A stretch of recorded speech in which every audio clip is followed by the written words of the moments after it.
Are you having trouble understanding and internalizing your subdivisions?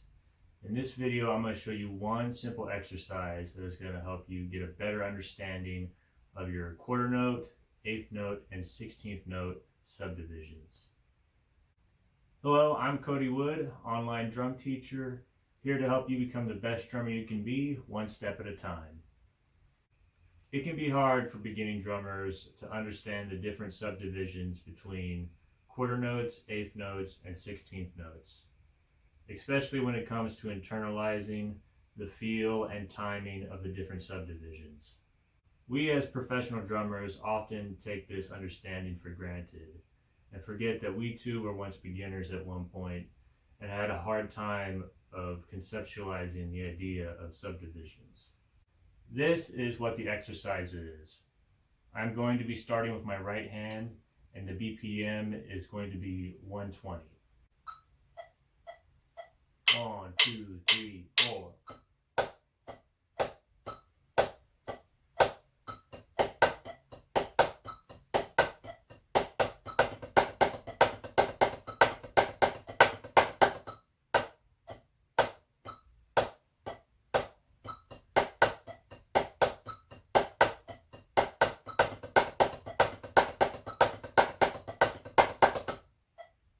In this exercise, each subdivision is 2 measures long, and then it repeats itself, starting with the quarter note, then the eighth note, then the 16th note.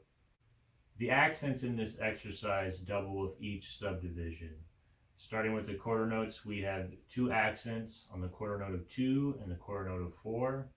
And then when we go to the eighth note subdivision, we add 2 more on the and of 2 and the and of 4. And then finally, when we get to the 16th note subdivision, we add 2 more, coming up to 6 accents with an accent on the E of 1 and the E of 3.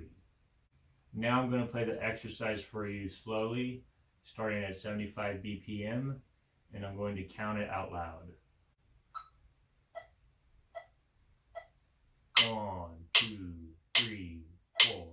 1, 2, 3, 4. 1, 2, 3, 4. 1 and 2 and 3 and 4 and 1 and 2 and 3 and 4 and 1 E and a 2 E and a 3 E and a 4 E and a 1 E and a 2 E and a 3 E and a 4 E and a 1, 2, 3, 4. 1, 2, 3, 4. 1 and 2 and 3 and 4 and 1 and 2 and 3 and 4 and 1 E and a 2 E and a 3 E and a 4 E and a 1 E and a 2 E and a 3 E and a 4 E and a 1. Now, if you like what you're seeing so far, please make sure to like this video, comment on it, and please subscribe. Now, if you were paying attention to my hands, you would have noticed that when I was starting with my right hand, I was playing the quarter notes of 2 and 4, the accents with my left hand. And then when we switched to the eighth notes, I was playing the accents of the quarter notes of 2 and 4 with my right hand, and the ands of 2 and 4 with my left hand. And then when we went to the 16th note subdivision, I was playing the quarter notes and the ands with my right hand and the E's with my left hand. Now, it's important when you're practicing this exercise that you also start with your left hand. It's going to make everything that you did with starting with your right hand opposite. And this is going to strengthen both the independence and the stick control with both your hands. And that's the exercise. Now, when you're practicing this, it's very important that you use a metronome. I recommend when you're starting out to start out slow. Personally, I would start out at 75 BPM. If that's too fast for you, start slower. Find where you're comfortable with and start there. The point of this is when you're playing this, that you don't speed up when you're going between your quarter note, eighth note, and 16th notes. It's going to keep you exactly in line, and you will know exactly the feel of the different subdivisions. Now, once you get comfortable with that, you can slowly increase the tempo.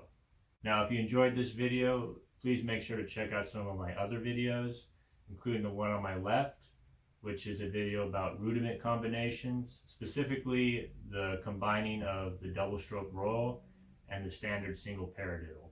And on your right, a video about how to include accents to your standard single paradiddle. So I hope you enjoyed this video.